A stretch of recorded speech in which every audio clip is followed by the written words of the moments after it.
Hi folks, thanks for joining me again and welcome to today's video session. My name is Thomas and I'm one of the IELTS teachers here at LangGo Learning System. These online video sessions are designed to help you improve a certain aspect of one of the 4 key competencies for your IELTS exam. In this case, reading. Reading can be the easiest section to gain a high score in the IELTS test if you spend enough time practicing reading samples. Cambridge provides a huge amount of free online materials that you guys can use to practice.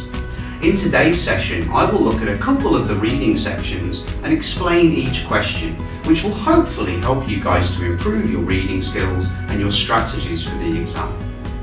We will start the reading series with Cambridge 9. Are you ready? Then let's get started now. In today's video, we will do passage 1 of the first test. The passage is about William Henry Perkin. Please open the link to the passage in the description box below. For questions 1 to 7, do the following statements agree with the information given in the reading passage, or do they disagree? For this task, it is very important to highlight the keywords in each statement. After that, you have to skim the passage to find the keywords. Let's have a look at the first statement. Michael Faraday was the first person to recognise Perkins' ability as a student of chemistry. Our keywords here are first, Michael Faraday, Perkins' ability, and chemistry. In paragraph 2, the writer writes that at the City of London School, his talent and devotion to the subject were perceived by his teacher, Thomas Hall. So the first person who recognised Perkins' ability in chemistry was Thomas Hall, and he encouraged Perkins to attend lectures by Faraday. Those speeches by Faraday fired the young chemist's enthusiasm further. So the answer is false. Number 2, Michael Faraday suggested that Perkins should enrol in the Royal College of Chemistry. Our keywords here are should and enrol. At the end of paragraph 2, the writer says that he later went on to attend the Royal College of Chemistry, which he succeeded in entering in 1853 at the age of 15. So who advised Perkins to enrol in the Royal College of Chemistry is not given. Answer, NG, not given. Perkins employed August Wilhelm Hoffmann as his assistant. Our keywords here are August Wilhelm Hoffmann, employed and assistant. In paragraph 3, the writer argues that at the time of Perkins' enrolment, the Royal College of Chemistry was headed by the noted German chemist August Wilhelm Hoffmann. Perkins' scientific gifts soon caught Hoffmann's attention, and within 2 years he became Hoffmann's youngest assistant. This means that Hoffmann employed Perkins as his assistant, so the statement is false. Number 4, Perkins was still young when he made the discovery that made him rich and famous. Our keywords here are young, discovery, rich and famous. At the end of paragraph 3, the writer indicates that Perkins' scientific gifts soon caught Hoffmann's attention, and within 2 years he became Hoffmann's youngest assistant. Not long after that, Perkins made the scientific breakthrough that would bring him both fame and fortune. So when making a scientific discovery, Perkins was still young. And there are some word form changes here. Famous adjective, fame, noun. Rich adjective, fortune, noun. Discovery and scientific breakthrough. And of course our answer is true. Number 5, the trees from which quinine is derived grow only in South America. Our keywords here are quinine, derived, and only in South America. Look at paragraph 4. The writer indicates that at the time, quinine was the only viable medical treatment for malaria. The drug is derived from the bark of the cinchona tree, native to South America. This refers that the cinchona trees originate in South America. Hence, whether they grow only in South America is not mentioned. Answer, not given. Number 6, Perkins hoped to manufacture a drug from a coal tar waste product.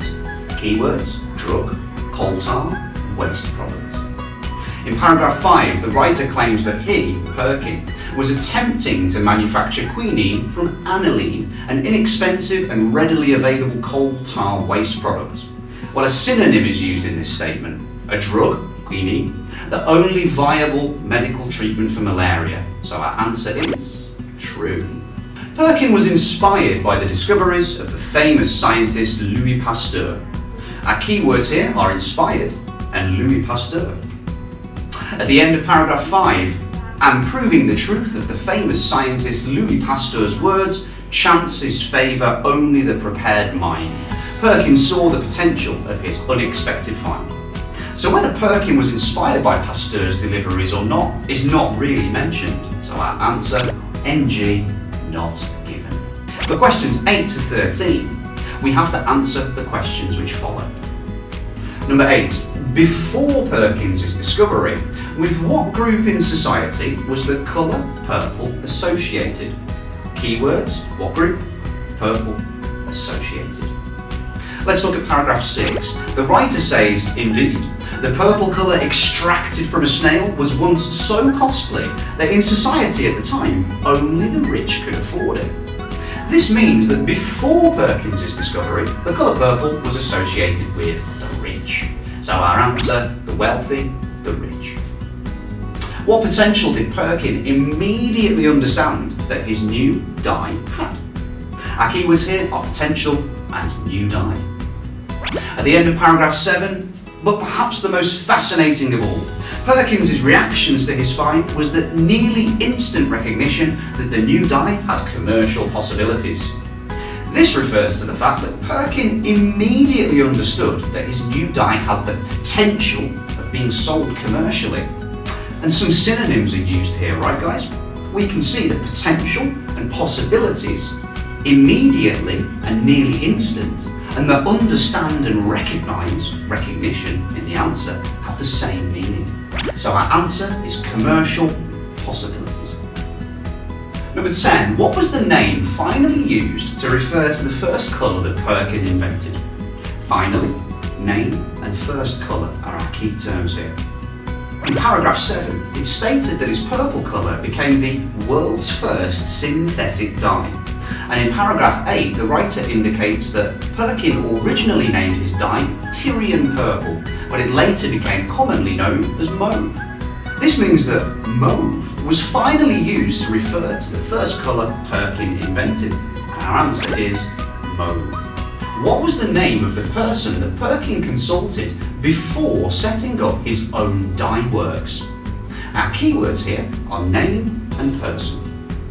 In paragraph 8, the writer argues that he asked advice of Scottish dye works owner Robert Poulard, who assured him that manufacturing the dye would be well worth it if the colour remained fast and the cost was relatively low.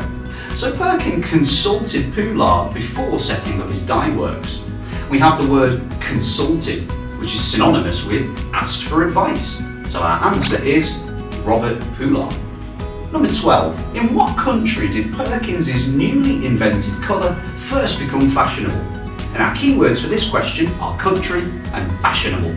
Let's look at paragraph 9. The writer says that utilising the cheap and plentiful coal tar that was an almost unlimited byproduct of London's gas street lighting, the dye works began producing the world's first synthetically dyed material in 1857.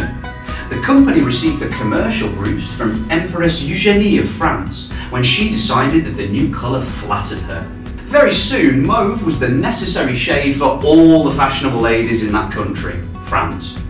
This means that Perkins' newly invented colour first became fashionable in France. And our answer is France.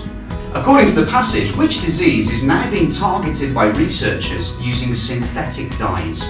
Our keywords here are disease, researchers, and using synthetic dyes. At the end of paragraph 10, the writer argues that, and in what would have been particularly pleasing to Perkin, their current use is in the research for a vaccine against malaria.